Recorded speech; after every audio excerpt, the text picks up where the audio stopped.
Mocktail বানাবো। মকটেলের জন্য আমি লেবু কেটে নিচ্ছি। তো আমি এখানে 2টো পাতিলেবু নিয়েছি আর কিছু পুদিনা পাতা নিয়েছি।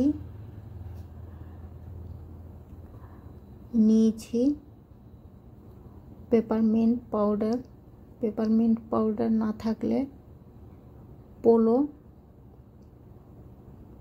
গুঁড়ো করে ওটাও ইউজ করা যায়। তো এখানে আমি আমার কাছে পোলোও আছে, আর যদি পোলো না ইউজ করতে চাই তো পেপারমিন্ট পাউডারও ইউজ করা যায়। তো এখানে আমি লেবুগুলো কেটে টুকরো করে নিয়েছি আর 2টো গোল করে স্লাইস করেছি।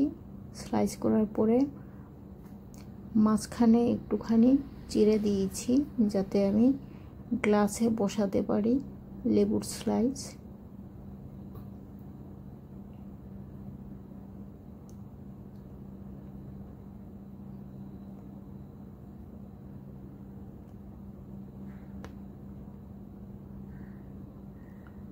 তো লেবুগুলো আমার কাটা হয়ে গেছে, এখন আমি বানিয়ে নিচ্ছি।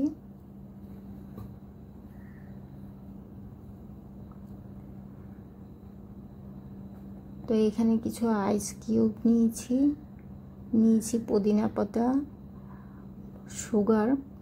প্রথম আমি ওয়াটারমেলন মকটেল বানাবো। তো এখানে প্রথম আমি লেবু দিয়ে দিচ্ছি কয়েকটা টুকরো,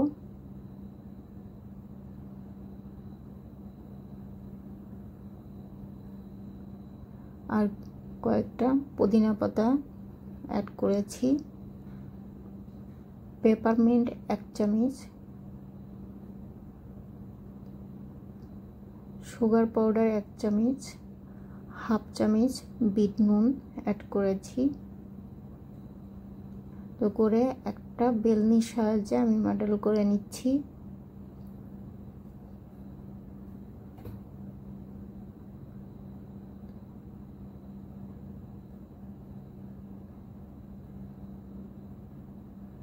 তো এখানে আমি তরমুজ কুচিয়ে রেখেছিলাম, অর্ধেকটা তরমুজ আমি অ্যাড করে দিলাম আর অর্ধেকটা একটা বাটিতে সাইডে রাখলাম গার্নিশের জন্য। তো এখন বেলনি দিয়ে আমি মডেল করে নিচ্ছি। তো জুসগুলো বার করে এখানে আমি কিছু আইস কিউব নিয়েছি।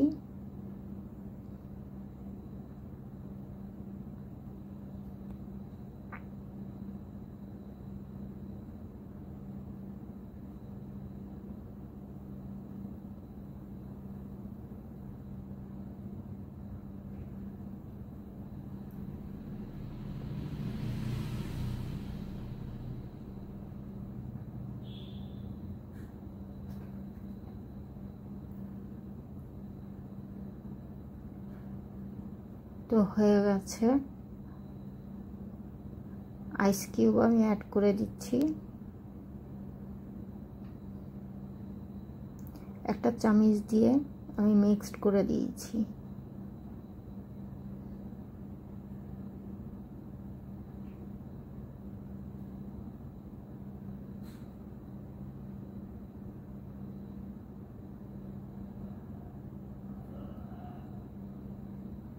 এই তো হয়ে গেছে ওয়াটারমেলন মকটেল।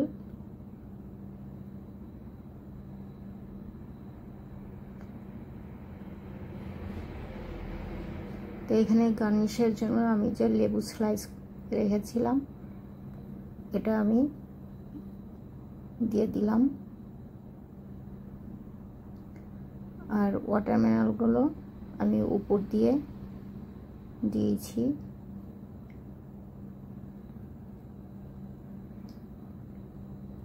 তো খাওয়ার জন্য রেডি হয়ে গেল ওয়াটারমেলন মকটেল।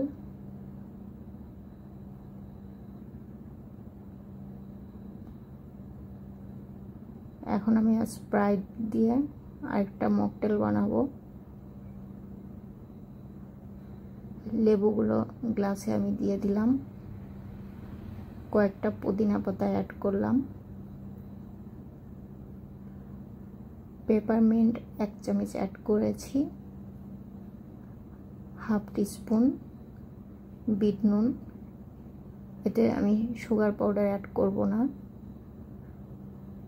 কারণ স্প্রাইট মিষ্টি আছে, তো সুগার পাউডার অ্যাড করলে বেশি মিষ্টি হয়ে যাবে।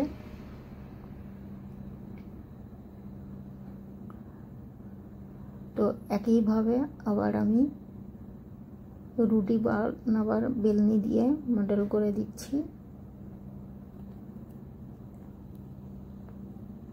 এটাতে পুদিনা আর লেবুর জুস বেরিয়ে আসে, আর এটার গন্ধটা খুবই ভালো লাগে, খেতেও খুব টেস্টি হয়।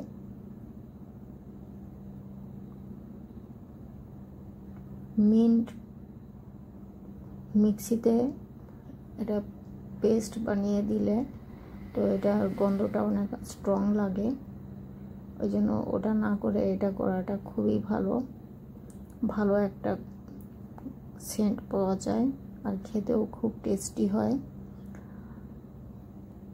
তো এখানে আমি কিছু আইস কিউব অ্যাড করেছি, আর স্প্রাইট আমি আস্তে আস্তে করে ঢেলে মিক্সড করছিলাম, একবারে ঢালা যাচ্ছিল না, গ্লাসের উপর দিয়ে পড়ে যাচ্ছিল, এই জন্য অল্প অল্প করে ঢালতে হয়, আর একটা চামচের উল্টো পিছন দিয়ে মিক্সড করতে হয়।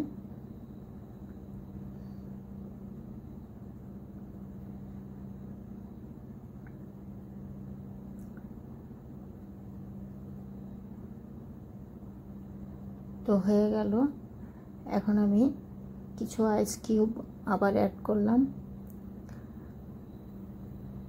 আর গার্নিশের জন্য লেবু স্লাইস রেখেছিলাম সেটা আমি গ্লাসের মুখে আটকিয়ে দিলাম।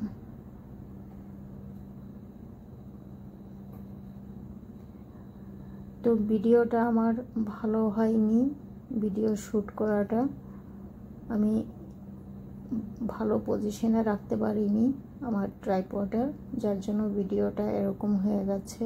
আমি খুব দুঃখিত তোমাদেরকে ভিডিওটা ঠিকমতো দেখাতে পারলাম না বলে। তো আমি বলে দিয়েছি, তোমরা একটু খেয়াল করে নিও আমার ভয়েস শুনে। আর এই যে আমি এখন তোমাদের দেখাচ্ছি আমার মকটেল কেমন টাইপের হয়েছে, তোমরা একটু ভালো মতো ধ্যান করে একটু দেখলে বুঝতে পারবে, তোমরাও খুব ইজিলি বানিয়ে ফেলতে পারবে বাড়িতেই। এরকম টাইপের মকটেল খুব অল্প সময়ের মধ্যেই হয়ে যায়, এটা একদমই টাইম লাগে না, শুধু কয়েকটা মাত্র উপকরণ লাগে। আর এইভাবে বানিয়ে নিজে খাবে, সবাইকে খাওয়াবে, বাচ্চারা পেলে তো খুশি খুশিতে দৌড়িয়ে আসবে এটা খেতে। আর গরমের সময় তো মাঝে মধ্যে এটা খাওয়া যেতে পারে। তো আশা করি আমার এই ভিডিও তোমাদের খুব বেশি ভালো লাগেনি, আর যদিও ভালো লেগে থাকে লাইক আর সাবস্ক্রাইব করতে ভুলবে না। কমেন্টস করে জিজ্ঞাসা করবে এতে আমি কি কি দিয়েছি, আর আমি কমেন্ট বক্সে এটা লিখে দিব,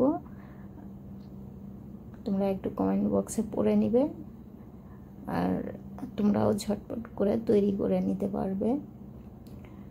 তো আবারও আমি ক্ষমা চেয়ে নিচ্ছি আমার ভিডিওটা পুরোভাবে দেখাতে পারলাম না বলে। তো তোমরা যারা দেখতে চাও এই ভিডিও কমেন্টস করে জানাবে, আমি আবার শেয়ার করার চেষ্টা করব ভালোভাবে।